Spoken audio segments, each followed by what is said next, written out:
en prison. Le président Gbagbo ne m'a jamais parlé par intermédiaire. Depuis que je connais, que je fonctionne avec lui, dans notre fonctionnement, il ne me parle jamais par intermédiaire. La seule fois qu'il m'a demandé de faire une commission, c'était dans sa cellule. Moi, j'ai vu mon mentor, mon chef, tout malheureux. Il m'a fait une seule commission que j'ai menée à bien. Je vais vous citer des noms aujourd'hui. On en finit ça avec. Parce que mon silence risque de se retourner finalement contre moi. Président, qu'est-ce qui ne va pas? Il me dit, il y a un problème.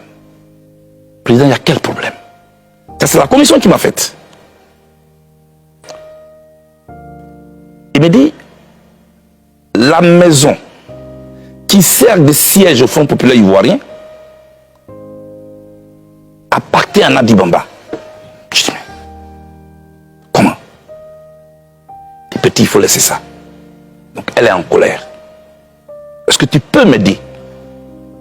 C'est tout ça que vous voulez que je parle ici? Je dis, vous me mettez en mission? Il dit oui. Afin Guessan, dont on disait qu'il était mon ami. Si j'étais en parlant avec lui, comment j'aurais fait cette mission? Donc, le lendemain à 7 h, quand on ouvre les cellules, il est 6 h à Abidjan. Je vais au téléphone chez les gardes. Je demande à parler à Mme Angéline Kili, que je salue au passage, l'épouse d'Afin Guessan. Je l'ai au téléphone heureusement. Je dis à maman, passez-moi votre mari. Hésitante qu'elle était, je la taquine. Maman, où vous faites ça, ma part? Elle dit non, elle me le passe. Je dis président Afi, je cite des noms, il est en vie. Le président Gbagbo souffre d'un problème. Votre siège est la maison de Nadi Bamba. Est-ce que vous pouvez rétrocéder cette maison? Il dit mais c'est pas possible. Nous, c'est nos DG qui ont cotisé pour payer cette maison. Comment elle appartient à Nadi Bamba? Je dis laisse tout ça, président. Fais-le au nom du président Gbagbo. Je t'en prie. Pour sa santé en prison, fais-le pour lui. Il dit ok. Comme elle m'a traduit en justice. Comme elle m'a traduit en justice. Là, c'est le président Afi qui parle. Le président Afi qui parle. Demandez au président de lui demander de me donner quelqu'un de confiance pour que le problème soit réglé devant un huissier. Moi, j'étais content parce que je vais de réussir un exploit pour mon patron. Je vais donc dans la cellule du président Gbagbo. Il dit président, le problème est résolu. Demandez à Nadi Bamba de nous donner un nom. Je vais donner à Afi, il m'attend au téléphone. À la CPI, le président a oublié de se lever pour aller au téléphone chez les gardes. Donc ceux qui racontaient que oui, il y a des appareils enregistrés, tout ça c'est faux. Tout est suivi à la CPI. Il est parti, il a demandé le numéro, il est venu, il m'a donné un nom. Comment il s'appelle? Ousmane Si Savané, avec son numéro. Voilà le nom que Nadi Bamba a donné. Tout content, je vais au téléphone, je dis à Afin Guessan, voici le numéro. Le samedi, nous descendons donc dans la salle de visite. Nadi Bamba est contente, merci Blé. La maison m'a été rétrocédée. Si je vends cette maison, je te donnerai ta part. Je dis non, attention, moi je ne suis pas un agent immobilier. Peut-être que c'est là ma faute. Mais j'ai plutôt une commission à vous faire. Évitez d'aller prendre les problèmes dehors pour les amener en prison. Ça fait souffrir le président. Vous ne savez pas ce que c'est que la prison. Ali, je dis aujourd'hui aux membres du PPACI, ce qui leur sert de siège aujourd'hui, c'est la seule commission que le président Gbagbo m'a faite. À partir de là, est-ce que je deviens l'ennemi? Tout le narratif qui a été construit autour du président Gbagbo, c'était pour nous éloigner. Avec le même conglomérat qui aujourd'hui désobéit à l'ordre du président Gbagbo et qui est en train de partir. Quand vous dites le conglomérat, vous faites allusion à qui? Mais il y a Stéphane Kipré, qui est parrainé par Nadi Bamba, avec tout le groupe des anciens UNG. C'est eux qui aujourd'hui sont venus nous diviser à la gauche. Regardez, Lida Kwasi est en prison. Damana Picasso est en prison. Kone Boubacar est en prison. Tous les camarades de gauche sont en prison. Le conglomérat de l'UNG est dehors. La gauche ivoirienne est victime d'un complot d'infiltration. Des gens qui ont mis en place un plan d'expropriation et un plan d'appropriation. Voilà ce dans quoi nous sommes. En ce qui me concerne, le président Gbagbo n'a pas refusé de me recevoir. Ali, je n'ai jamais voulu parler. Nadi Bamba m'a envoyé mon ancien directeur de cabinet quand on était en semi-liberté. Je cite des noms ce soir. Vous étiez encore à la haie ou C'est à la haie. Ali Diarasouba.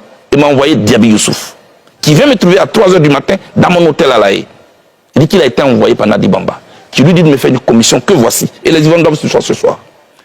Dis à Blé Goudé que tant que je suis en vie, il ne verra plus jamais Laurent Gbagbo de ses yeux. S'il l'a vu, c'est à la télévision. S'il l'a entendu, c'est à la radio. Mais mieux, mais j'ai dit pire, dis-lui que tôt ou tard, j'aurai sa peau. C'est la commission que Diaby Youssouf, votre directeur de cabinet, vous fait. Oui, et je lui dis, mais Diaby, tu as écouté aux portes, ou bien on t'a vraiment envoyé. Parce que ce que tu dis est grave. Il m'a dit, c'est elle qui a même payé mon transport. Ali, c'est le programme de cette dame qui est en train de se dérouler sur moi. Au point que mes amis et moi, on ne peut pas se parler aujourd'hui. Voilà ce qui se passe. Pour le reste, je vous le dis. Moi, et c'est la même chose. En 2009, il peut aller plus loin. Votre aîné, Issa Sangaré Yereso, il est en vie, je le cite. Il avait une émission qu'il animait qu'on appelle En toute franchise. Sur les antennes de la RTI, effectivement. RTI 1. Je demande que Guillaume Soro désarme. Parce qu'il a été nommé Premier ministre pour qu'en retour, il désarme.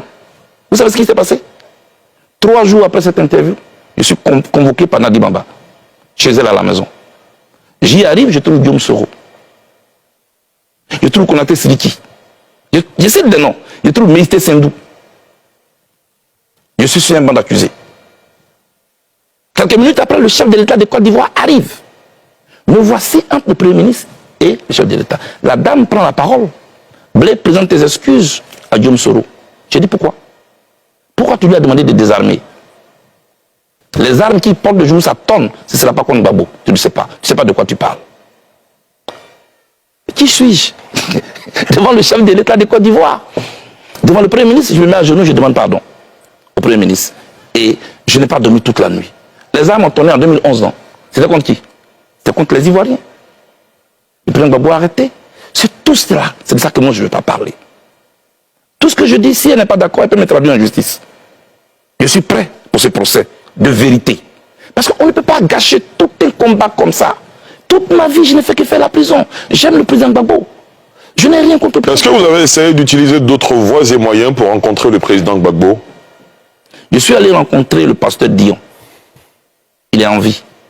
Je lui ai dit, est-ce que vous pouvez approcher mon père? Je veux parler avec lui. J'ai écrit une lettre que j'ai remise au professeur Hubert Oulaye. Ça n'a pas marché.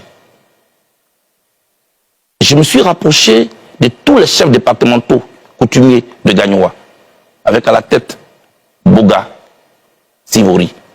Ils sont allés rencontrer le président Gbagbo à ma demande. Ils sont revenus, ils m'ont dit, il dit que tu ne lui as rien fait, mais il s'organise pour te recevoir. Je leur ai dit, c'est pas vrai, ça ne sera pas se passer. Parce que le programme d'une dame est en train de se dérouler.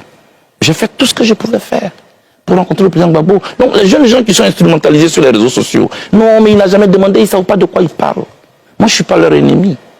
Il y a un complot contre la gauche ivoirienne. L'opposition aujourd'hui à terre, on ne peut rien faire. Non, quand vous expliquez les choses, il y a peut-être une dent contre vous, mais quand vous parlez de complot contre la gauche ivoirienne, c'est peut-être trop gros. Quand les acteurs, Ali, quand les principaux acteurs ne peuvent même pas s'adresser la parole, des gens qui se réunissaient, qui concevaient, qui ont un parcours commun, qu'ils ont connu dans la douleur de l'histoire de la Côte d'Ivoire. Aujourd'hui, qu'est-ce qui nous oppose fondamentalement? Parce que l'autre a peur de m'approcher, parce que s'il m'approche, il ne peut plus avoir accès au président Gbagbo. Il y a un corridor qui a été installé, avec un guichet unique. Si tu ne passes pas par là, tu ne peux pas. Demandez-le tous, on se parle souvent en cachette. Voilà l'atmosphère qui a été créée. En conclusion, je lance encore cet appel. Moi, je demande pardon au président Gbagbo, si je l'ai choqué. Je ne sais pas ce que j'ai fait. Mais je pense que je peux encore lui apporter beaucoup. Mettons-nous au-dessus de tout cela. Il demeure mon père. Très bien. Alors, et sur ça, justement, j'ai deux petites questions. Alors, ce n'est pas Nadi Bamba qu'on a entendu inscrire en faux le fait que on ait dit que ce soit Blé Goudé qui lui faisait la cuisine à la haie. C'est le président Gbagbo lui-même qui l'a dit lors d'un meeting où il y avait des dizaines de milliers de personnes. Ça, c'est la première chose. Et puis, deuxièmement, Monsieur le Président, si vous me permettez, est-ce que dire tout ceci de celle qui est son épouse aujourd'hui ne va pas enfoncer le clou? Charles Blé Goudé est-il prêt à aller jusqu'au bout? Non. Ce n'est pas une question d'aller jusqu'au bout. Et je prends à témoin le journaliste qui est là. Ça fait 3 ans que je suis en Côte d'Ivoire, qu'on m'accuse de tous les maux d'Israël. Je n'ai jamais voulu parler. Mais la rumeur court, elle court, elle court. Le silence est d'or, c'est vrai, mais le silence a souvent des relents de trahison et de complicité. Votre silence peut vous condamner, souvent. C'est pourquoi je veux éclairer en interne des Ivoiriens. Parce que, ça veut dire que durant toutes ces années, vous avez souffert? Oui, il y a des souffrances silencieuses qui détruisent plus que les bombes. Je souffre de ma séparation avec le président Gbagbo. Parce que j'ai beaucoup souffert avec lui. Je ne dis pas que j'ai souffert pour lui. Parce que moi, je souffert pour mes idées, pour mon idéal que je portais. Les Ivoiriens sont témoins. À la Cour pénale internationale, on ne s'est pas servi de moi pour condamner le président Gbagbo. C'était là que ça se jouait, la fidélité. J'ai été fidèle. Mais quand on sort de là, parlant des cuisines, vous me voyez moi en train de sortir de prison et j'ai fait le tour des meetings pour dire oui, c'est moi qui suis. Non. Dès que nous sortons de prison, elle actionne les cyberactivistes sur les réseaux sociaux. Ah oui, Gbagbo ne parle plus à Blé Goudé. Moi, j'essaie de nier. Pour dire non, c'est pas vrai. Parce que je veux protéger l'image du monsieur. Ah non. Et puis, des paroles sortent. Non, c'est pas lui qui cuisinait. J'ai donc obligé de rétablir la vérité, comme je suis en train de le faire ce soir. Et quand c'est lui-même qui parle maintenant? Oui, tout ça, je comprends aussi. Je ne veux pas commenter les propos du président Gbagbo. Je m'interdis ça. J'ai dit qu'il a tous les droits sur moi. Très bien. Je lui donne tous les droits sur moi.